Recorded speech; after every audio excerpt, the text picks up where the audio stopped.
Welcome to Back to the Futures, the official podcast of the Futures League, presented by ChangeUp. I'm Owen Chadrick.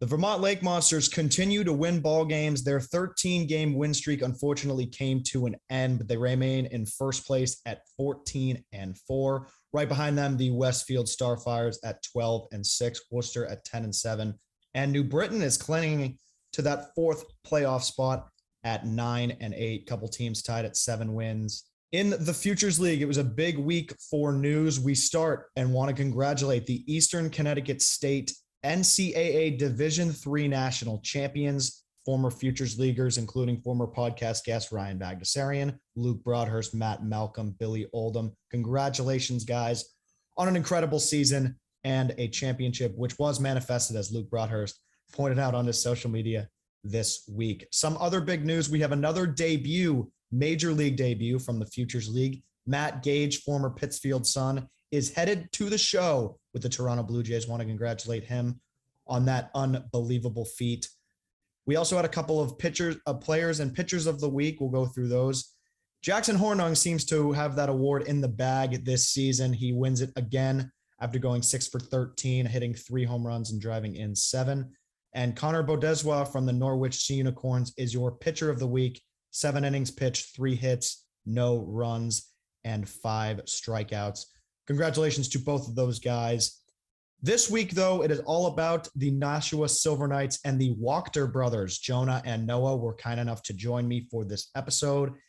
It was great to talk to them not only about playing together in Nashua, but growing up together, and their 2 other siblings, Nader and Madeline, who are doing an amazing job at Concord High School. We talked to them about Holman Stadium. We talked about Noah's career at Plymouth State and Jonah's start at Tulane. It's a great episode. You don't want to miss it. Thank you again, everybody, for tuning in, watching, and listening. We're going to get you to this interview. Here are the Wachter brothers. We are honored to be joined by 2 more guests here on Back to the Futures for episode 4. It is the Wachter brothers. It is Jonah and Noah. Guys, how you doing today? Good. How are you? Good. And we're going to get this going here. How have you both felt so far with the start of the season in Nashua? I think it's been good to get back out there and just keep playing baseball. We're the team itself. We're going through a little bit of a rough patch, but I think with the talent that we have on our team, we won't have a problem being able to turn it around. So I think we're all pretty optimistic about that. Yeah, I'd have to agree. We just got a bunch of new guys coming back from playoffs at their schools, and you can feel the energy changing. We might not have won the games yet, but people are staying in the games. People are a lot more in tune with what's going on. Feels like it's turning around. Yeah, it's always those early season struggles, but you guys will shake that off in no time. And obviously it's pretty rare to, play a sport, be in a class or whatever it may be with your sibling. And you guys get to wear the same uniform together every day and play together every day this summer. What's that been like so far? It's been really fun. So Noah and I have never actually been able to do it. I was able to do it with my younger brother in high school. But since there's like a 4 or 5 year age difference between me and Noah, we were never able to do it. So I think we were both really excited going into this summer, knowing that we were going to be able to play with each other and compete against each other on the same team. Mm-hmm. Last year, there was talk about it. There was a little speculation that we were going to be able to get Jonah on the team, but some stuff happened with school, so he wasn't able to come. But at the end of the season, I talked to our GM, Cam Cook, and he asked me right away, he's like, does Jonah want to play? And I was like, I'm going to make him play. I was like, I'm finding a way to play on the same team as my brother one time. And it's been really cool and just a lot of fun so far. Yeah, you got to use those recruitment skills. We'll talk about your relationship with Cam Cook a little later on, but let's talk about another relationship, and that's with manager Kyle Jackson. What has it been like to Noah? This is your second year with him. Jonah, your first. What is your relationship like with K-Jax? I like K-Jax. He's fun. He's a pretty laid back guy. He'll usually sit there and more observe the game and then make the moves as it goes. But when you talk to him and when you go one-on-one with him that he really does know a lot about the game. I've talked to him a couple of times about pitching, just like how to sequence guys or what can I do to basically be better. And everything he says, I did not expect the depth and what he was telling me, but it's helped a lot. And last year, I was in a bit of a rough patch after the first half of the season, talked to K-Jax and just completely flipped it around after that. For me personally, like I think KJX is a great coach. I don't think that what we're going through right now is on him. Obviously, like we just haven't been performing as well as we needed to be. But like what Noah said, I think that he has great baseball knowledge and knows how to coach us and knows how to win. So I think everything from what I've seen so far, he seems like a great coach. Yeah, we've known KJX for a long time, good friend of the podcast, and he's done an excellent job coaching the Silver Knights. And the Silver Knights also and Holman Stadium do a great job with their operations and game day experience, getting the fans into it, making sure the atmosphere is top tier. What has it been like playing at Holman Stadium and, kind of watching all the fans get so into the game, whether it's all the promotions that they do or music that they play or whatever else? My college team, we're kind of like this as well. So it was really cool coming into a place that we would have all this like on field like game day stuff. And I don't know. I think that getting the fans more involved in the game like helps. It gets us more energized and like it keeps them more into the game. Like doing all those promotions and doing all the like mini games in between innings, like it just keeps them involved with the game and it gives them like another like unique aspect of the sport that they don't like usually get to see with them rather than just like watching baseball. Like, that when you go to a Silver Knights game, you're not just going to get like, you're going to get good baseball and see good talent, but you're also going to get like fun experiences and your kids are going to be able to run the bases after. And on Fridays, you're going to be able to see fireworks. So like all this, it just makes it a great environment for us and the fans. Yeah. I'd say also at times, like there's certain things that we do, like the dance after the sixth inning. At first, you're a little scared to do it because everyone obviously sees everyone run out there, go out there and starts dancing. You're like, what are we doing?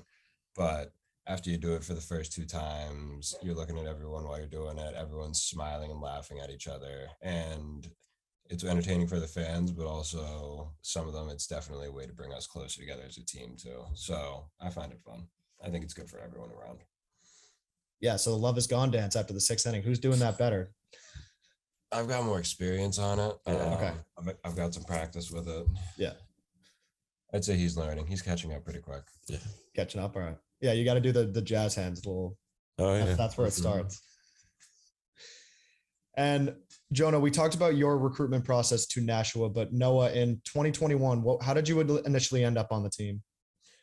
So I have a funny story with the Silver Knights. I was originally committed to Nichols College, and my GM, Cam Cook, at the time was the third baseman for the Silver Knights. And I went to I don't know if it was the first year that he won or the second year, but I went to the championship game down at Holman's because we're from Concord. And we went and watched the game. And I told myself, because I was going to a D3 school, I didn't know a crazy amount about college baseball yet, but I knew about the summer leagues. And I was like, all right, this is where they take the good kids, like the good D3 kids go up against the D1 kids. They play against the D2 kids. It's a whole nother even playing field. And I looked at that and I saw Cam going out there, and he was a stud when he was playing in futures, just a basic killer. And I was like, that's what I want to do. I have been basically since my freshman year, I wanted to play for Nashua and say that I could do it and try and go against some of those big kids. So once I got my chance, my coach, Plymouth, last year, Clay had asked me, he was like, what do you think about summer ball? What do you want to do? And I was like, there's a way we can I can try and get on the Silver Knights. I was like, I want to go for it. And he was able to work the back door. I didn't even know Cook was the GM at the time. Once he sent the email out and asked me, I was like, no way, you're the GM. I just wanted to do it because he played for them and I saw it. But once that was there, it just made it so much cooler. Walked into his office the first day, and it's been a blast ever since. Yeah, so that was the 2020 championship. So that was the COVID summer, not much going on. pretty much only show in town was the Futures League. So you guys saw that from a fan perspective, and I guess from someone who was interested in the league. What was that like watching that championship series unfold in Nashua? Because that was a very cool championship. Yeah, it was cool. I mean, you have guys. That was the year they had like Dom Keegan, right? Yeah. Like that was the year the Cape was. They didn't have the Cape that year, so you had guys like Dom Keegan going out there who got drafted by the Yankees last year, and he'll get drafted again this year. Like just being able to see these draft picks, and like I'm pretty sure balls over the over the beer signs out in the deep part of the outfield. It was just crazy. Yeah, it was like that was awesome. Yeah, the talent. Really cool. Yeah, the talent that continues to show up in the Futures League, especially after that year. I feel like that was a big launching point with everybody kind of watching what the league was about. And yeah, us playing that COVID summer was something else for sure. Yeah. All right, and let's talk about a little bit of a weird situation that happened last week in the Futures League. It was Education Day, so some of the rules got flipped in Nashua. Had to come out and have some fun with the kids. What were your guys' thoughts on that, playing against Brockton, that exhibition game? That was the best day I've had in baseball in like 3 years. I got a real AB. I felt great. We had so much fun. It started out like, I'm pretty sure in the first inning, Brockton had one of their pitchers actually go deep, and they're obviously every team's reaction when a pitcher gets an AB, and if they were to go yard, their bench erupts. And obviously it was Brockton. It was a fun game, and the way that game started by just seeing their dugout erupt with energy, it just set off the lights for the stadium, how it was going to be. And that day was just fun all around. There was so much going on. I think we had 3,000. It was like, it was over 3,000. It was over 3,000 people there. And it was just, the energy was crazy. We were staying there. I think my signature went on 100 different things. I can only imagine how many years went on. I was giving out hot dogs. So for the majority of the game, I was helping give out the hot dogs. So it was really cool because I got to be up there with like the fans and all the kids, and it's funny, like I'm just giving them the hot dogs and their chips and stuff, and they're like coming up to me asking me for my autograph, and they're like, oh, like I'll sign a ball for them. They'll be like, oh my gosh, this ball's worth so much money. I'm like, not really, but yeah, I mean that's what it's all about, like getting the kids involved, like just. And you know that, like, if you get these kids to come to these games, like, hopefully they'll go home and tell their parents, like, oh, I had a lot of fun at this, like, baseball game. Hopefully the parents will be like, okay, like, maybe we can give it another shot. We can go to the game as a family. So I think that, like, will help with us getting more fans as well. Like, not that we struggle with it, but I think that'll help because they'll be able to share that experience to their parents, and their parents will maybe be like, okay, like, we can go to a game. So. Yeah, and obviously I mentioned it, Noah, this is your second year in the league, but Jonah, this is your first kind of impressions of the Futures League. For Noah, how have your impressions of the league changed? How has the league changed from last year to this year? And Jonah, what are your first initial impressions of the Futures League and Nashua and how everything's been working? Last year, obviously I was walking in here extremely nervous. We had some big names on the team last year. He played down at Tulane with one of them, but like I walked in and we had Jackson Lynn on the team, a high schooler who just got drafted. We had talked about like his numbers that he had at the combine. It was crazy stuff. You heard it and you're like, that's straight out of a video game. But so I was really, really, I'd say nervous at the beginning of last year, and I settled in pretty quick. But this year, it was just all about the fun. We had such a good group of guys, like the core group of guys that we had last year that we brought back with George, Will, Bozzo, Brady, Shay, everyone in that group. I just love them all. And we had so much fun. And now we're just here. All we want to do is, because last year we were on a really hot streak to end the season. And all we want to do is come out and just win and have fun with each other again. So it's been a lot less nerves and a lot more just trying to go out there, make the good memories, try and have fun with everyone, from my standpoint at least. Just keep having fun playing the game. For me, like my first impressions, I've had a lot of fun doing this. Like showing up to the field every day is a lot of fun. I've always enjoyed just going out to the field, shagging BP, just like even the little tangible things about like game day aspects. Like I love every part of it. And like it feels like a college like game day. Like you show up to the field 3 or 4 hours early and then you take BP.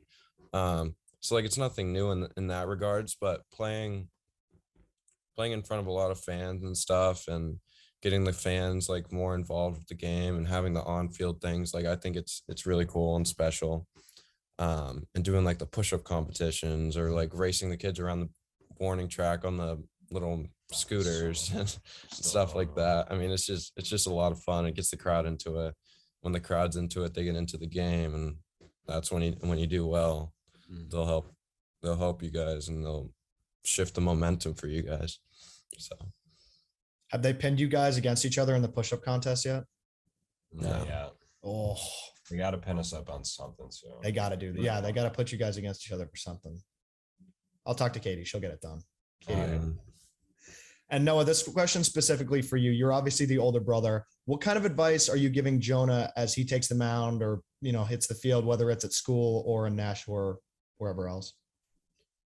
Every single time he goes out to throw, all I have to do is tell him, make sure to stay within yourself. Your stuff's too good. Nobody's going to hit you hard. And if they do, tell him to go buy a lottery ticket. It was your lucky day. Like, I've been watching him grow. I've been watching this kid throw for years. The jumps that he's taken, both physically and mentally, just to become a dominant pitcher. It's just, if he stays true to himself and he does what he can do and doesn't try to overdo anything or do too much, he's going to go out there and he's going to dominate. And I've been saying that, said it at school, said it to him in high school when he threw the no-no on the state, in the state championship at Holman. Just told him to do you. And every time he does, get the cameras rolling. It's a show. Jonah, do you actually take that advice, or is it more like, don't talk to me before my start? No, I'm not like that. I'm not superstitious like that. I talk to people for the games. Even like last year in the championship game, like all our fans were like up behind our dugout, which is our home dugout for Silver Knights. And like some of my closest friends were in the stands, and I would just I would like talk to them, and I'd tell them like, look at the scoreboard, just joking about the fact that I had a no-hitter.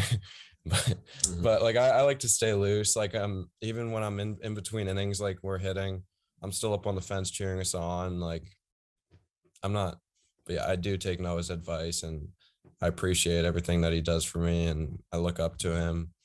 So yeah. Good. Just making sure, because sometimes it's like, because the pitchers that are like, don't talk to me, don't say a word. Yeah. Very much not. Like no, that. I don't understand that. Like, no. Our coach at Plymouth actually told us, he was in the beginning of the season, he's like, if you're pitching in the game, I don't want anyone coming up and talking to you. If like you go up to them and talk to them, that's fine. He was talking to like our whole pitching staff, and then he goes, I know Noah's going to be a weirdo, and he's going to come up to you and he's going to talk to you and talk your ear off every inning in between pitching. Let him do it. It's just what he does. And he's the same way. You don't get superstitious. You're just there to have fun. And because wouldn't that make you stiff if you're just like sitting in the dugout, not talking to anybody? Like, I feel like, I guess I'm not a pitcher, obviously, but if I was, like, I feel like I'd be like trying to talk to people and like keep it loose instead of just like sitting there like a statue on the bench. I don't know. That's how I like to think about it. Yeah. Just stay loose, have fun, stay moving around. Yeah. And I mean, I think like actually like engaging in the game and being there and like watching like keeps you more engaged and keeps you more focused than like, I don't know. That's just what I feel. I know other people, there's obviously those other pitchers out there, but yeah, of course. No, everybody has their own shticks, but I don't know that for me, it's just like, I'd like to get out there and like talk to people, make jokes, do stuff like that. But yeah, absolutely. Depends on who you are. Hold on, we'll get right back to the Futures, but first we want to share a message from our friends at 78 Sports. Do you have kids playing baseball or softball? We all know practice time is limited, especially here in New England, not to mention the cost of lessons and cage time can add up very quickly. Save yourself time and money by giving your kids what they need to work on their game at home. Our friends at 78 Sports can help you put together the perfect at-home training setup. Whether you want to start small with just a tee and a net, or looking to set up a full cage with turf and a pitching machine, they have you covered. And I've used their stuff before. I've seen their facilities. They definitely cover everything. The team at 78 Sports design and install hundreds of at-home and commercial sports training facilities, so let them help you find the perfect setup for your space. Visit the 78 Sports website at 78sports.com. That's SEVENTY, the number 8, sports.com. For a limited time only, by just mentioning Back to the Futures, you'll receive a 10% discount off your order. That's SEVENTY, number 8, sports.com. Now, back to your regularly scheduled programming. What has your time been like there? It's been interesting. I liked it there a lot. I started out at Nichols. They didn't have the major that I wanted, and that's actually how I knew Cam Cook. He was my captain there. But once I got to Plymouth, I didn't actually talk to the coach. I kind of just showed up the first day of tryouts, and he was like, whoa. Just because I was very, very conflicted on where I wanted to go over the summer, and I had an idea of either going down and trying to live with my uncle in North Carolina for a year to try and get in-state tuition at one of the bigger schools, and basically either just work out for a year, work for a year, try and see what I could do and see if I could walk on somewhere. But instead, I just stayed up close at home, wanted to play back in New Hampshire, and it was a lot of fun. I never had really been up to Plymouth before I went there for school, but as soon as I got there, I loved everything about it. There was so much to do. You're up in the mountains every chance you take to look around. Gorgeous view, sunsets, mountains, lakes, anything you want outdoors wise, you got it. And campus is great. Love the people that I met there. I love my coach. Some things didn't work out this year. He got released, but they have a new guy coming in, and I think he's going to really try and change things around for them up there.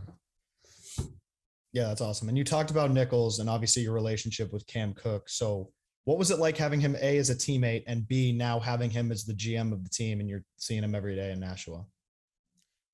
When we were at Nichols, I'd say he was very, very good captain, and he was a good teammate. He was a workaholic. In the gym every day, he absolutely going crazy. Always the first one to practice, always the last one to leave. Definitely a fun guy to hang out with outside of it too. Always was able to keep your mood up, keep you laughing. And as the GM, I'd say he keeps a lot of those characteristics. He's always able to keep the energy up. He knows what he's talking about. And he's an honest guy. If something's wrong here, if you're not doing too hot, he'll tell you. But I would rather appreciate the honesty. Either way, I like him more. And I say he's just a good guy. Love him to death. Yeah, brutal honesty of Cam Cook has certainly showed. Oh, yeah. We had him on the pod a while ago, and he was giving answers like I don't care. Yep. That's exact outlook. I don't care. If I'm gonna say it, I'm gonna mean it. Exactly. Mm-hmm. And Jonah, you're a Tulane man. What has your freshman season like been there, and what was it like getting your first taste of college experience? It's a whole different ball game, especially at a level like Tulane plays at. I'm playing at some of the guys that I'm competing with, and like two of the freshmen that I played with this season, they were both drafted out of high school. So I mean, it just shows the caliber of the talent that I'm playing with. And like you always hear the saying like about Division I schools, like these guys were the best guys in their high school team. They're all dudes. And they all, I got really close with all of them. We had a really good relationship with all of them. Like I think one of the upperclassmen said that it was like the closest group of guys they'd ever had at Tulane. So I mean, just being part of that, it was awesome. We started off the year really, really well. We ended up we were ranked 18th at one point. And then injuries occurred and stuff happened, but I think that we have a lot of talent, and I think we're in a good place. So I'm excited to go back next year. The competition's definitely a step up from New Hampshire High School. Not to hate on New Hampshire High School, but I'm playing against like SEC schools and stuff like that. So it's definitely a different caliber. Yeah, certainly a different caliber. And Tulane wasn't actually your first choice. You originally committed to Hartford, but they made the switch to D3. How difficult was that to decommit from Hartford and go to Tulane? So I really wanted to stay at Hartford. I really liked it there.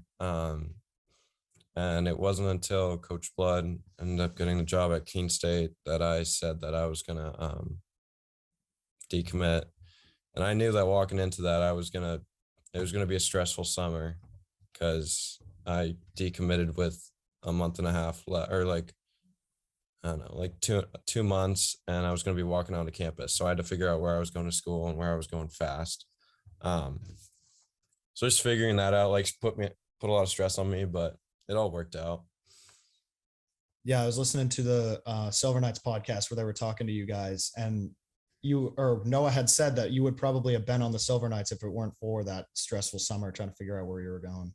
Yeah, recruiting wise, it just made it easier for me to play one more year of travel ball so that I could tell a coach that I'm playing like this day, like you can come watch me play here. I mean, I think that it just worked out better in that way. So That's it. like I was able to have colleges come look at me and play in these showcases, or not showcases, but like tournaments at like different college campuses. So I was able to get attention that way.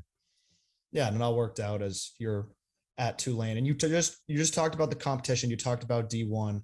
What's it kind of like having that elevated, that elevated competition, that elevated, pressure, I guess I'm trying to think of the word, but like that elevated level of baseball, especially coming to the Futures League and seeing all these guys that are D1 doing the same thing that you are. Like I know that all the kids that I play against, like they're all good baseball players, like regardless of what division they play in, regardless of what school they go to. I mean, every team has their guys that go to the big Power 5 schools, and they also have the guys that go to the D3 schools.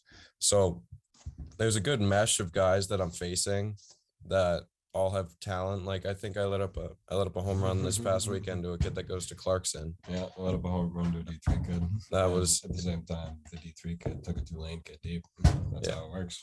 Yeah, that's what's unique about the Futures League. Like I get to see like different competition and sometimes better competition, sometimes competition that's on par with us.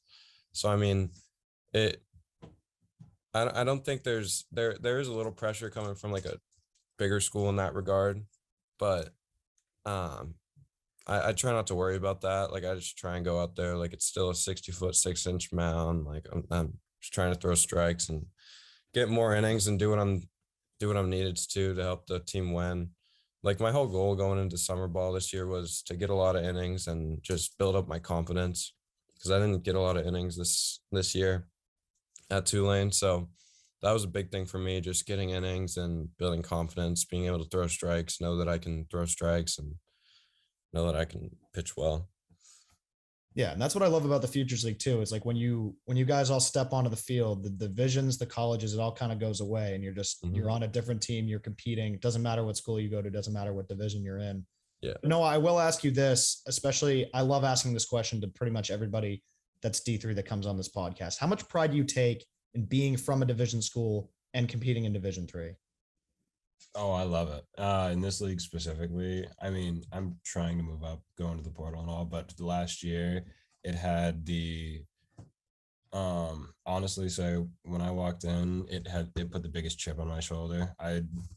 Because no one expects the D3 kid to go out there and be a stud. Like they expect him, obviously, if you're on the team, they know you're a good ball player, they know you have good stuff, or they know you're there for a reason. But nobody expects them to be a stud on the team. And my whole goal every time is just go out there, strike everyone out if I can. If not, ground balls, fly balls, keep the ball, put the ball in play. But I love it when I go out there and I hear the name, like a kid from Maryland or a kid from UMBC comes up to the plate and I can strike him out on 4 pitches. That's just like, it just pumps you up, makes you feel good, makes you feel like you belong there again. You're like, yeah, this is a lot of fun. Maybe I am somewhat decent at this sport. But yeah, definitely put the chip on your shoulder, makes you want to work a little bit harder. And yeah, pretty much that. Yeah, that's good. That's a mentality that, I mean, I think most players that come through the league have that, but especially the D3 guys, like you just said, it's like, it means something more to strike out those Maryland guys. Yeah, and it's the same thing with like Cam Cook coming in. I'm pretty sure, doesn't have the hit record for the league, and it's like he was the exact. I know he was the exact same way because he's talked about. He's like, I'm this base hitter, just going in there, base knock, base knock, base knock, and next thing you know, there we are. Yeah, and going from college to high school, you both had unbelievable careers at Concord. Noah, we'll start with you. What was your time like there at Concord High? Concord High was a lot of fun. It started out, my first couple years were a little rough. We didn't have any real, not leadership, but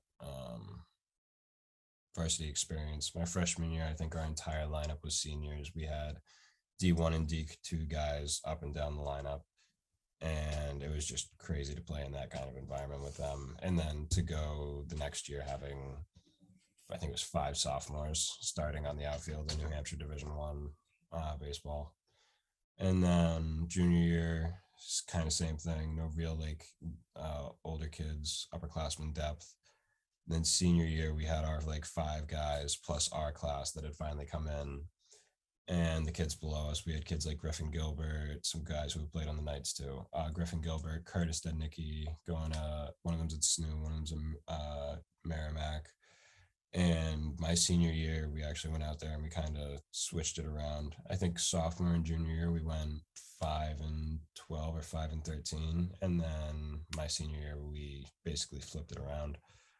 I was our number 2 because we had Griffin Gilbert, who was just a dominating pitcher back then in high school. We called him Big Mama because he could just hum a ball in. He would just use his chest, drop his weight on it, and that ball would fly into that zone. And it seemed like no one could hit him. But that year, having all those guys like me, Griff, Kurt, we had this kid, Ethan Dupree, he had a streak where he was like 24 for 27. And he was the 9-hole hitter, and we just snuck him in there, and everyone just threw him a first pitch fastball, and it was just base knock, double base knock every time. And it was just so much fun turning that around. And really, I'd say it was the first time we had gotten back into the playoffs in a while, and it was nice. Just we didn't get to go as deep as we would have liked. Dover knocked us out pretty quick, but to get that kind of winning culture back and get that mindset back that Concord can do all this. And then next year they started to do it again. They went Griffin. No, just semis. They lost in semis. Hit off Griff, let up a base hit up the middle off Grant Levine, who went 42nd overall at a high school. So, it was just cool to see them finally turn it around and see Concord baseball starting to grow again. And then obviously, just going to say that growth seemed to come to a peak when Jonah, you took the reins. You had an unbelievable year, your final year at Concord, obviously helping the team win state by throwing a no-hitter casually, final game, no-hitter. And you also had a perfect game in the first round. So, that's a pretty damn good run. It was only 6 innings, but so sorry. We 10 run down. So it's a Mickey Mouse perfect game. All right. Well, regardless, it was still very impressive stuff. What was it like, as Noah said, he was trying to build with his class this winning culture, and then you come in your senior year, get the job done, and win states for Concord High?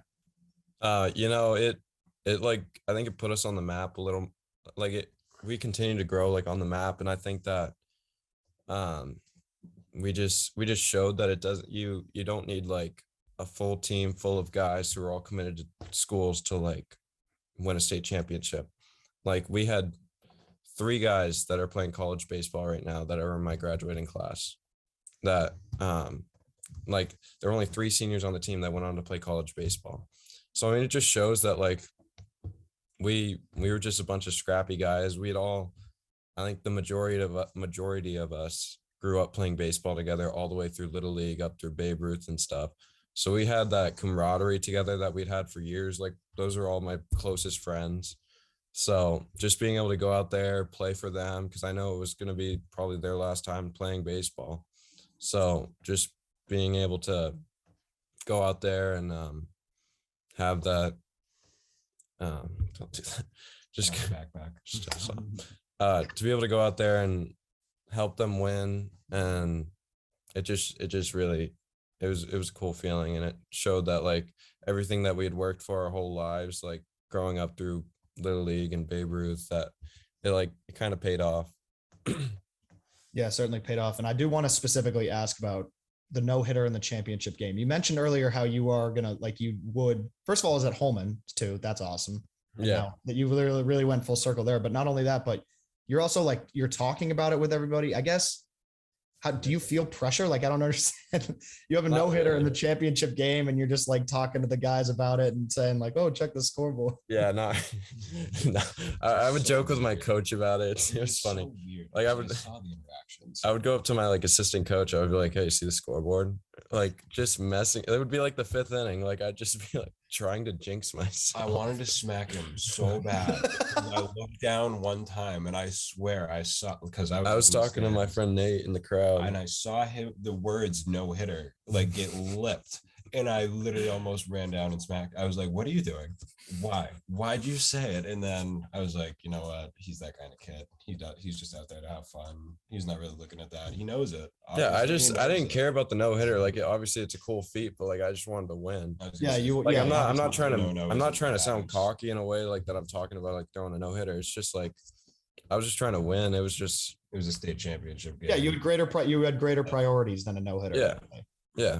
But still, I'll be sitting at Fenway Park looking at the scoreboard and I'm not saying a word. I know. No, I don't do it in pro baseball.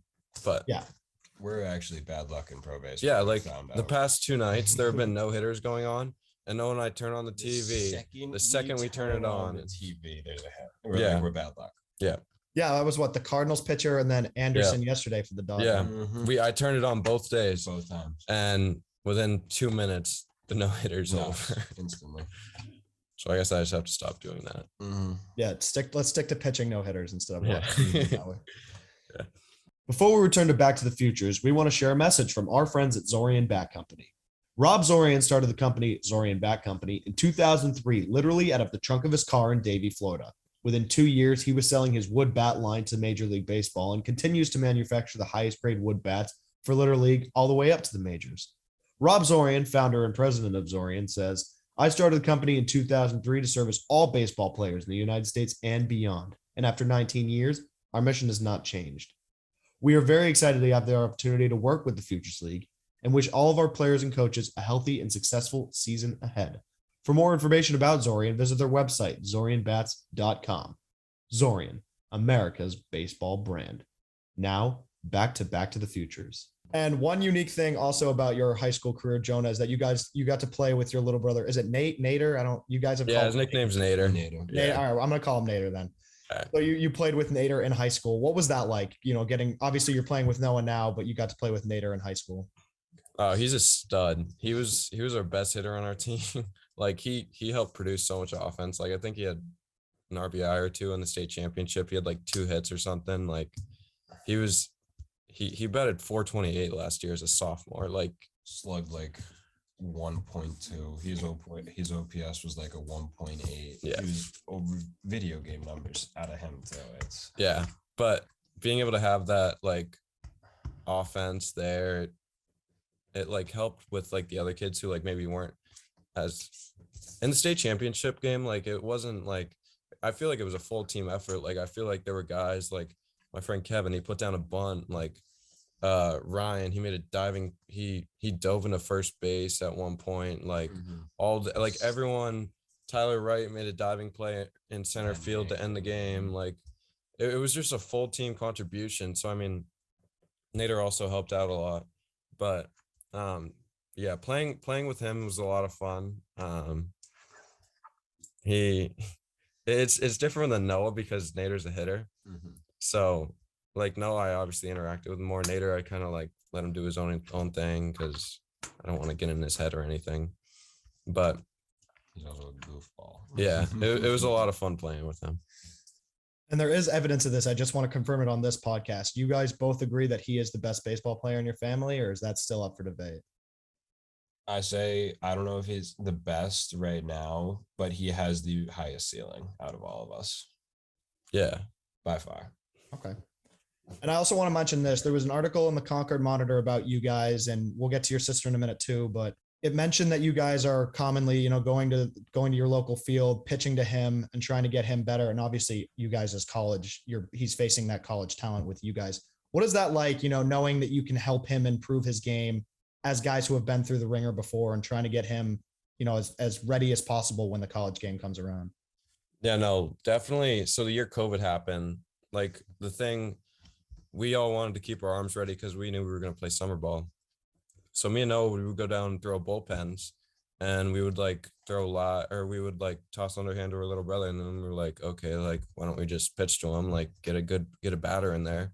Yep. And him being able to see mid to high 80s at that point, like it was very valuable because he went out that was his freshman year. He went out his sophomore year and just put up those numbers. And then there was a point where we would just bring all of our friends down, and like a lot of the guys that would have been on the Concord High team and like some of the Concord High alum that were like in college that were home from college, we would play like sandlot pickup games at Memorial Field. It was the coolest thing. It was so much fun. Like we weren't allowed to, we weren't supposed to, but there was just this field and no one was working because everyone was stuck home from COVID. So you literally just had a bunch of kids going out there, and we were just rotating through with like 11, 12 guys finding a way to hit and play the field. But I think we got like up to 15 or 16 there was one day where we had maybe 20. 2 teams. It was crazy. That's unreal. Yeah. But yeah, I think also I've been trying to help him get recruited because I've been around there twice now. And so I'm like helping him write emails and helping him respond to emails. So hopefully, and just like helping him prepare for recruiting because it's a stressful time. But I think he'll be able to handle it. So is he going into senior year or is he going into? Yeah, okay. He's going into senior year. And just the way that travel ball worked out, he wasn't able to really get looks from the travel ball team that he played on last year that I played on with. He got some from me because the coaches would be there and they saw him. But this year he's playing on a different travel ball team and he's going to bigger tournaments like in New Jersey and Georgia. So I think he'll definitely get seen and he can be a sneaky pickup from any good school anywhere. Yeah. I was gonna say, you guys got the inside track on that. Has that like recruitment started or is it slow and steady? It started. He's got a couple looks. Yeah. But good stuff. Hopefully he'll be on the Knights next year. Yeah. So that's 3 Wachter siblings. There is a 4th, and she's emerging as a star pitcher for the softball team at Concord High, your sister Madeline. What's it like watching her succeed on the softball field as you guys are doing what you do on the baseball field?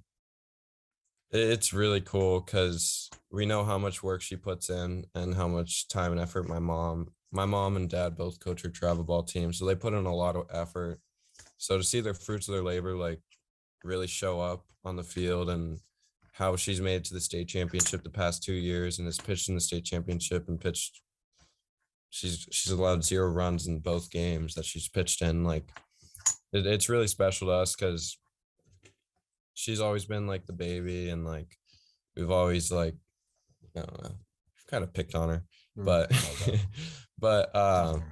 yeah, but I mean, just we do love her and like we're proud of her. So it is very satisfying to see her.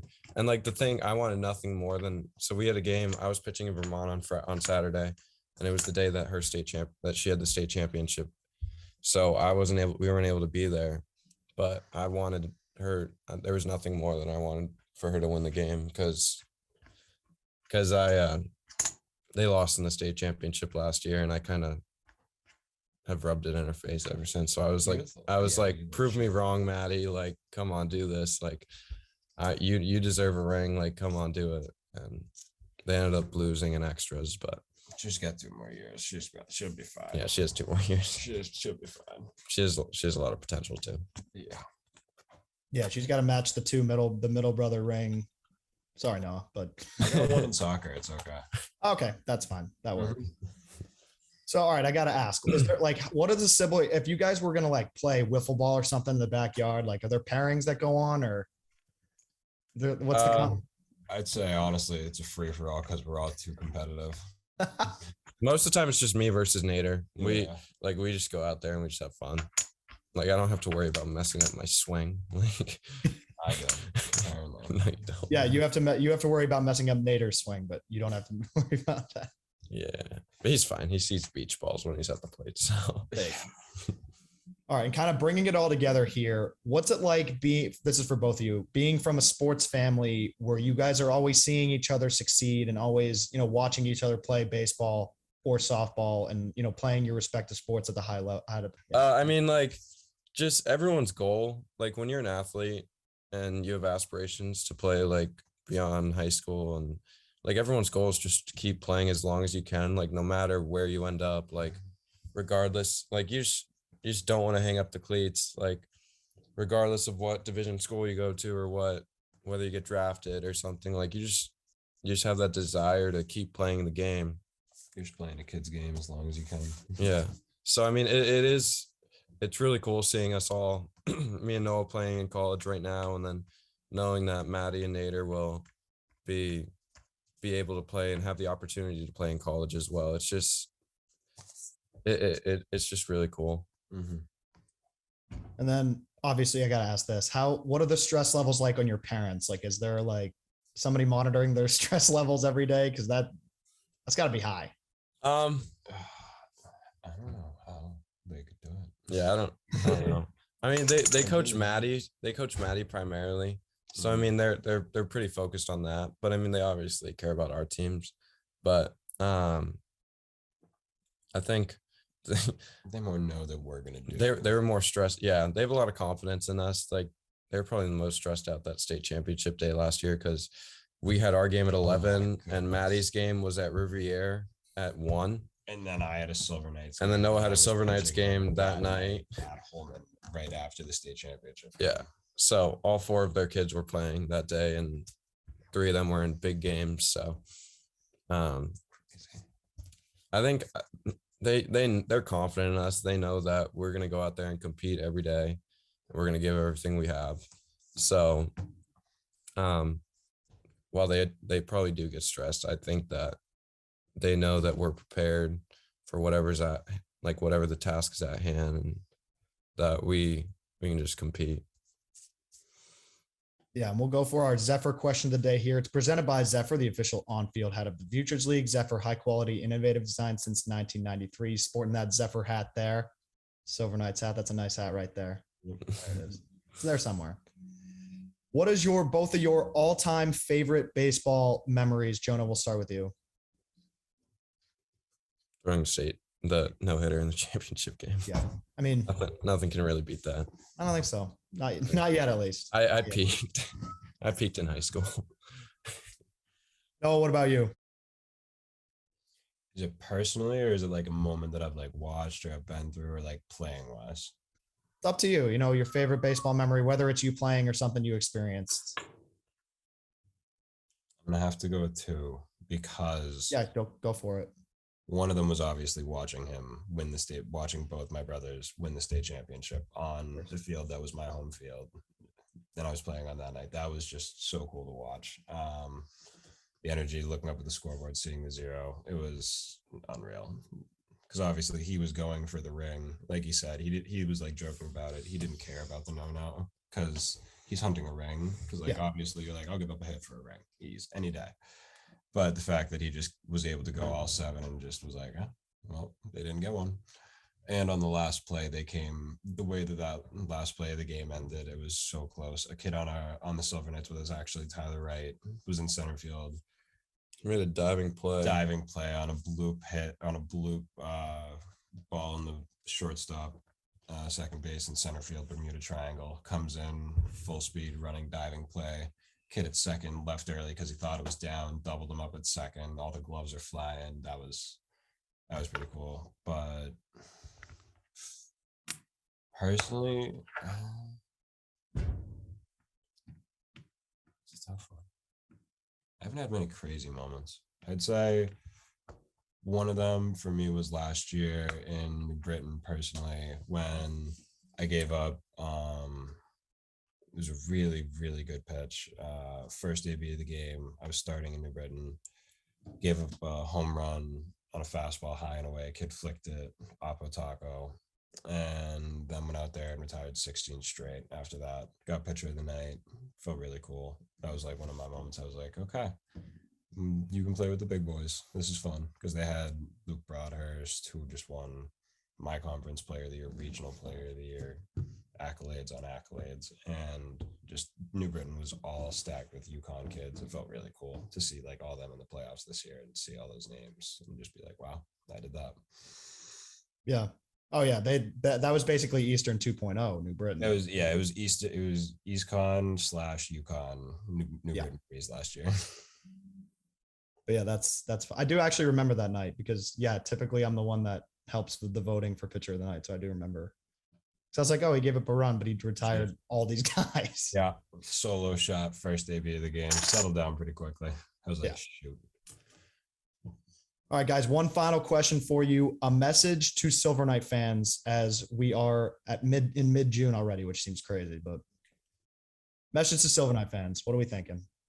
Believe in us. We have the talent. We are going to win games. Just keep coming to the games, fill out the stadium, be loud, get us involved. We thrive off your engagement, off fan engagement. So just coming out to the game and supporting us is huge. I'd say have faith. Same thing as him. Just got the whole team back together. The entire roster's here now. We got some big names. As you see, we have one guy who's hit 2 home runs and 4 ABs. It's a light show. Nights are going to be electric either way. But we like the fans there so that we can win. So keep showing up, keep having fun, keep popping out. Holman Stadium is the place to be this summer, no doubt about it. Jonah and Noah, guys, thank you so much for joining me today. Best of luck the rest of the season, and we'll see you guys real soon at Holman. Thank you for having us. All right. And this has been episode 4 of season 5 of Back to the Futures, the official podcast of the Futures League. We have new episodes coming out every Monday. Be sure to subscribe to our podcast. We're on Apple Podcasts, Spotify, SoundCloud, and YouTube. Thanks, everybody, for tuning in. We'll see everyone soon.